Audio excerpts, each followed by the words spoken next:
They say that life is a journey, but a journey to where?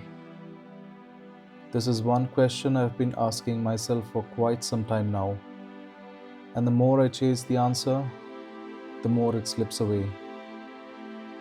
But what if there is no destination?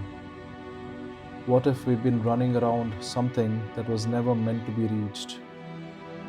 And maybe that's exactly what I needed to accept, that I don't have the answers, that none of us do. We're all just making it up as we go. And that's when my real journey began. Not when I found the answer, but when I stopped searching for one and started searching for myself instead. I had planned for this trip back when I was in Spiti. I was so mesmerized by the wholesome beauty of the mountains, and that's when I had an epiphany.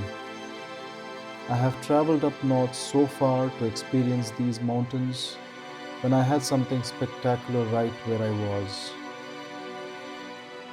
Yes, the coast, the beaches, the waves, the never ending roads, the rich culture of the south. It was at that instant I had decided I will be doing the coastal ride in 2025, and it is finally happening. This is my story of the epic coastal ride 2025.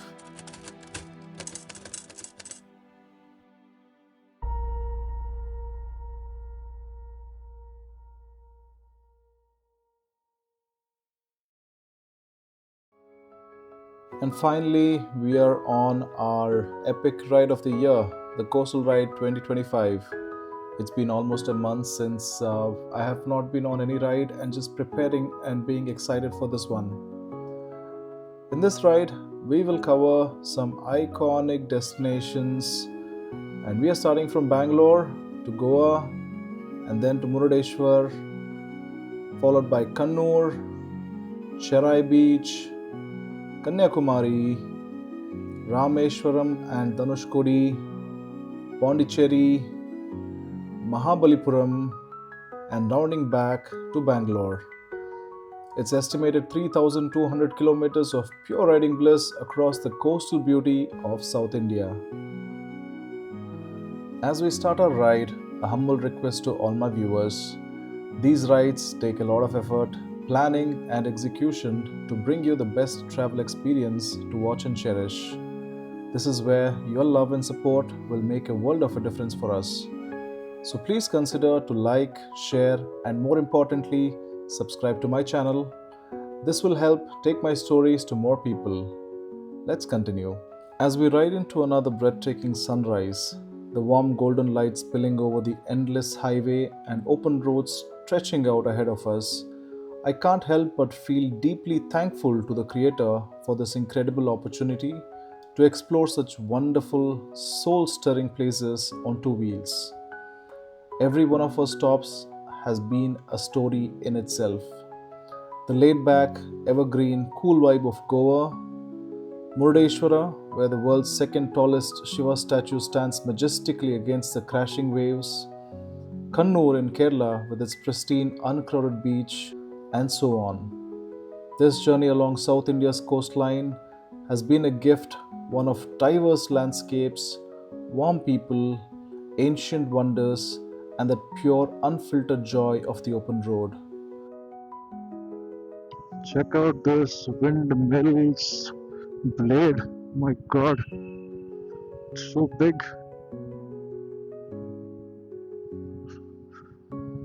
So these are all currently going to Chitradurga. So Chitradurga, if I have to say, summarize, it's got its own historical background and great places to visit, but that city is full of windmills. So I will definitely show it to you when I'm going there. But I just saw one. Imagine one blade is so big, and how much of technology should be required to actually pull that up all the way to the top of the mill and get it installed. It's just amazing. And just like that, the rumbling stomach calls for a break. It was time for breakfast. We pulled over at A to B. This place was packed to the brim, buzzing with fellow travelers. Keeping it light before hitting the road again, We went for the classic soft steaming idlis with crispy vadas, dunked in flavorful sambar and coconut chutney, and washed it down with a hot cup of chai. Simple, satisfying, and the perfect energy boost. As the highway stretches out, suddenly the landscape transforms. Hundreds, maybe thousands of giant windmills spinning gracefully against the Karnataka skyline. You know, right then you're approaching Chitradurga, the land famous for its endless wind farms and that unmistakable silhouette of history on the horizon. Dominating the rocky hills is the majestic Chitradurga fort, a massive 18th century stronghold with seven concentric walls, ancient temples, and secrets whispered by the wind. But what truly makes this place legendary is the incredible bravery of Onake Obawa. Alone, armed with only a wooden pestle, she struck down Hyder Ali's soldiers one after another in silence, defending the fort single handedly until help arrived. Her courage saved countless lives and turned her into a symbol of unyielding strength.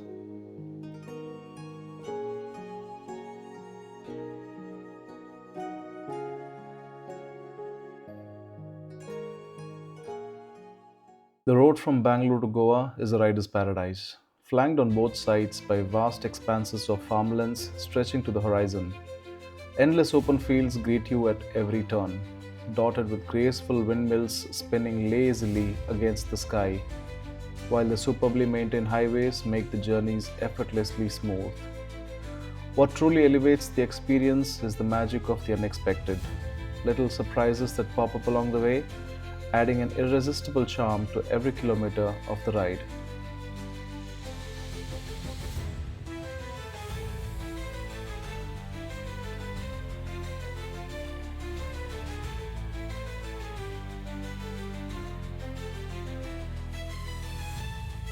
More and more windmills as they go along. Windmill, windmill, windmill, windmill, windmill. Everywhere there is just windmill.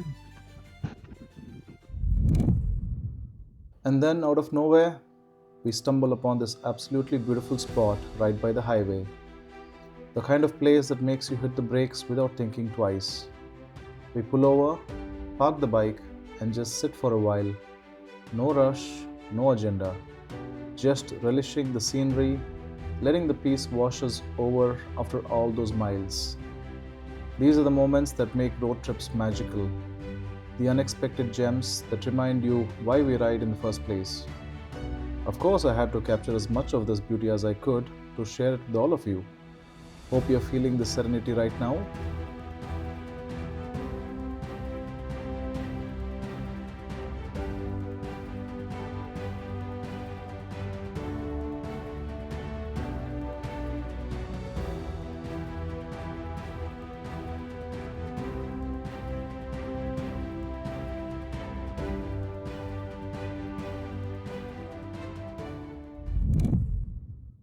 We have now rolled past Chitradurga and crossed into Davangere. And if there's one thing that instantly comes to mind here, it's the legendary benne dose or butter dosa. This crispy golden beauty originated right in Davangere, and trust me, it's in a league of its own. Nothing like the butter dosas you've had elsewhere. What makes it so special? It's all about that insane amount of pure white butter local slap on a fistful, not once, but twice. Once while roasting the dosa to get it super crisp and flavorful, and again when folding it, it's loaded, rich, and unapologetically indulgent. The classic way to have it, stuffed with spicy potato bhaji, served with coconut chutney on the side. One bite of that buttery crunch, soft potato filling, and tangy chutney, pure bliss. But fair warning, devour one of these and you'll feel gloriously lazy for the rest of the day. Perfect excuse for a slow ride ahead. No trip through Davangere is complete without this iconic fuel stop. If you're ever here, hunt down one of the old school spots. They've been perfecting it for decades. Riding, we stopped by this beautiful place. Just have a look at this. So huge. So much of water. Wow. I think this definitely calls for a drone shot. So let's see. I think I see some bridge. I don't know what that is. But at the same time, I see another bridge on the other side. So let's go and capture that. So Anand is having a sip of water. This is my bike, completely packed. This is where we are. We've just crossed Davangere and we're on the way. And let's get you those beautiful drone shots.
900 Dikshit, 1970. We are now cruising past the majestic replica of Sumeru Hills rising 405 feet into the sky. This incredible structure at the Navagraha Jain Shrine in Varur near Hubballi is a brand new spiritual landmark symbolizing Mount Sumeru from Jain cosmology. We were way past our lunchtime and we finally decided to have a lunch here at Hotel Udupi Veg. We had meals and it was good.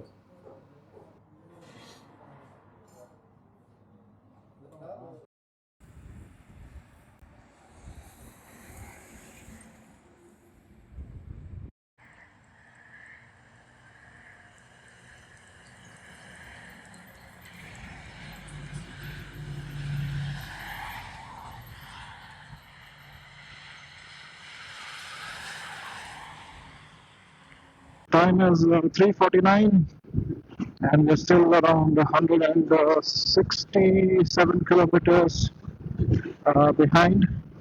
So we had a lunch sometime back at the Woodby Hotel. Food was good. So it was surprising to see a Udupi hotel so far into Dharwad. The food was not Udupi style, but it was still good. You know, it was we had roti and brinjal curry and then rice and curd and rasam.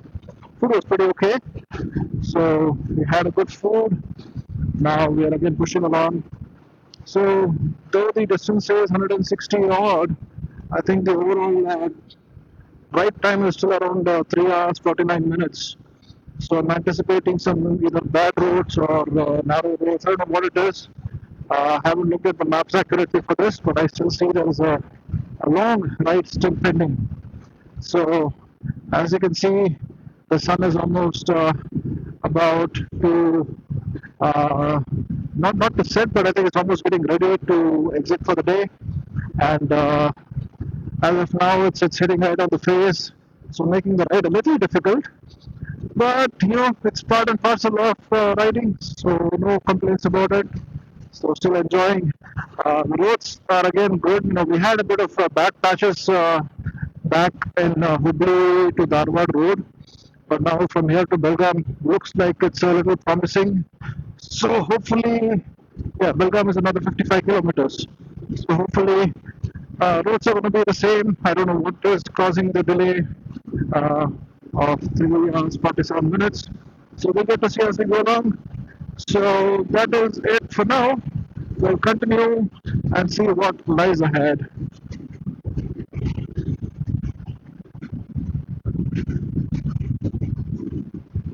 So we came across this place on the way and it looks so beautiful. Just look at this.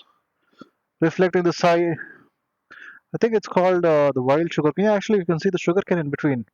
And I think these are all the shoots that comes with the flowers that it's growing on top. But just look at how beautiful it looks. So these are weeds, actually. And just look, as the sunlight is falling, it just shines like it's got some luminance to it. Beautiful, isn't it?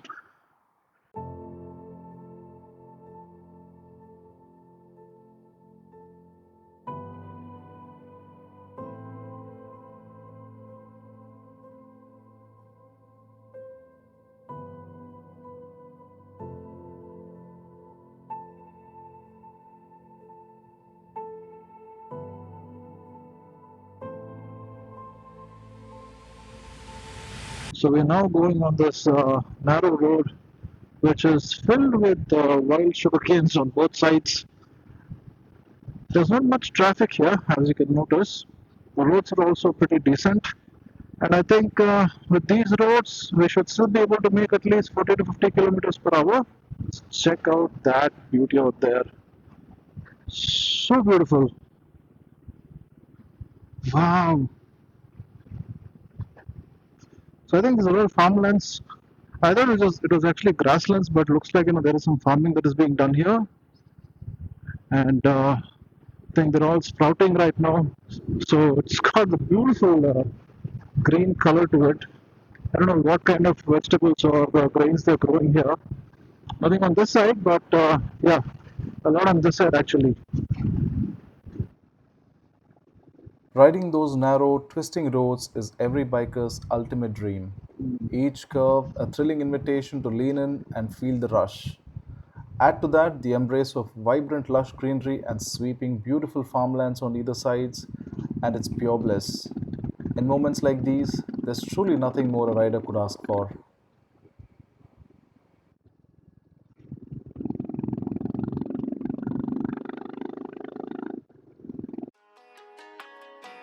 We pulled over on that endless open stretch of highway, the perfect empty canvas under the vast sky, and decided it was time to unleash the drone for some follow me magic. Take one, complete flop. The drone just wasn't having it. So back we went for take two, which turned out decent enough, but somehow the epic shot we had in mind kept slipping away. Still, we had an absolute blast experimenting with angles, laughing through the trial and error, and soaking in the sheer freedom of the moment. That's the real beauty of road trips like this, the unplanned detours and little adventures that makes the memories stick.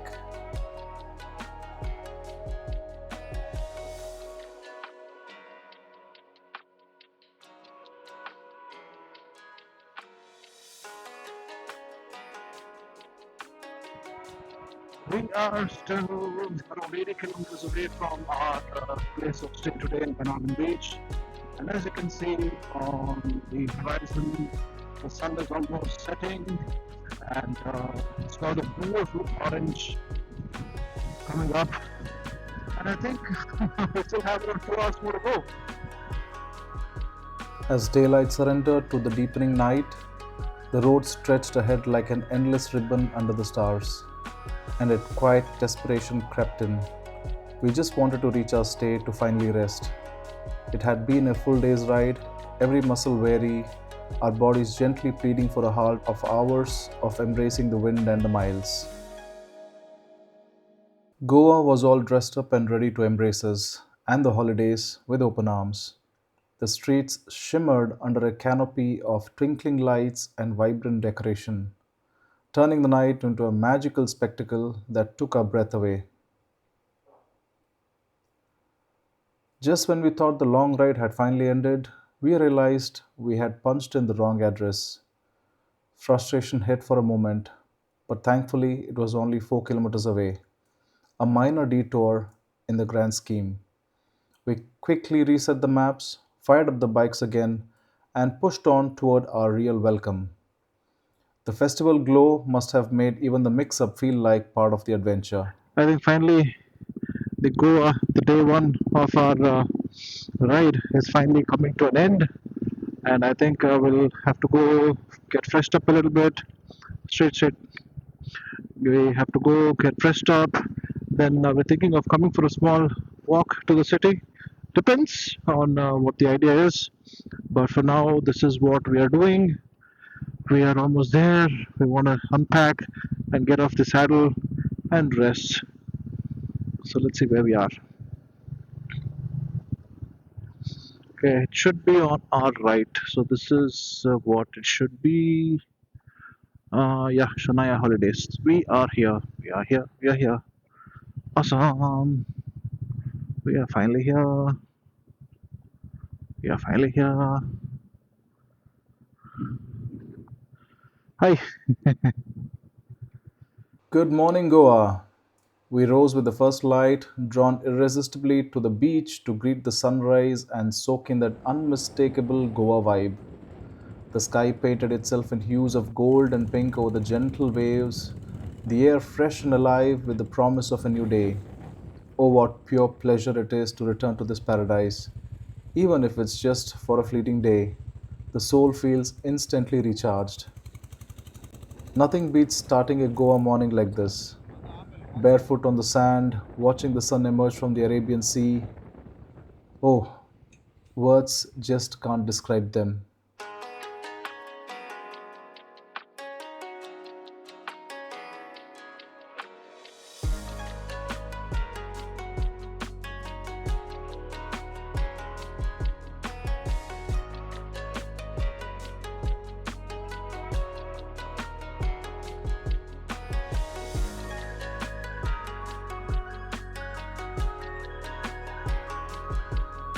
We are currently at the Benolim beach, and as you can see, it's really hot early in the morning.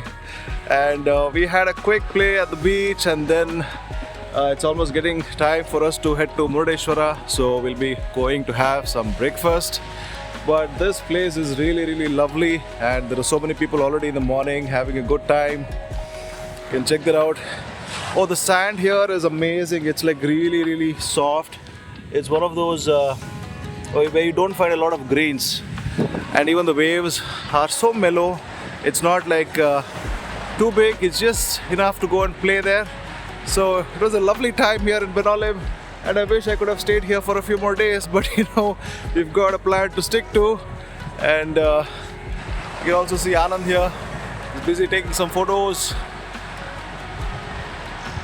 Hi buddy. Hello.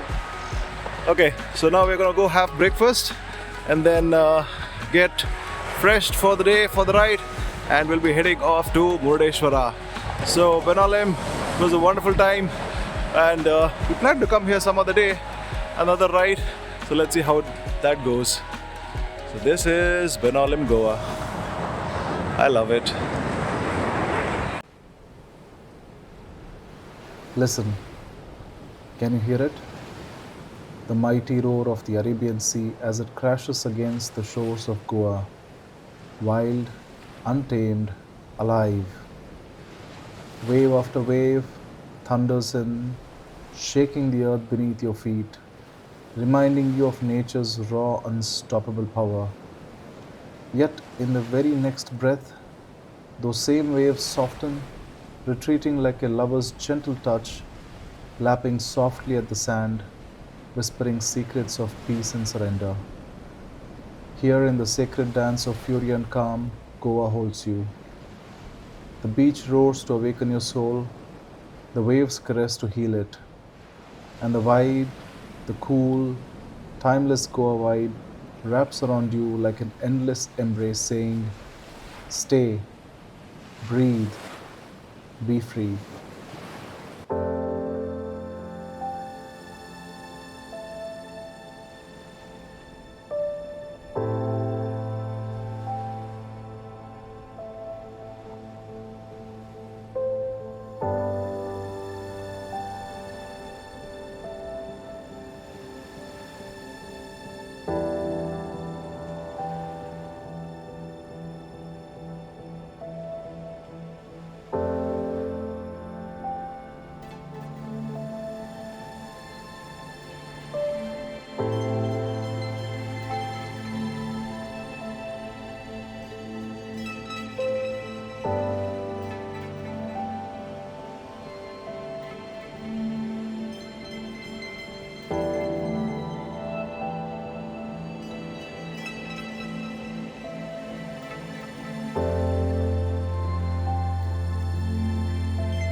We were getting late to head to Murdeshwara, so we had a quick breakfast on the way and then made our way to Lord Ram's newly inaugurated statue in Goa.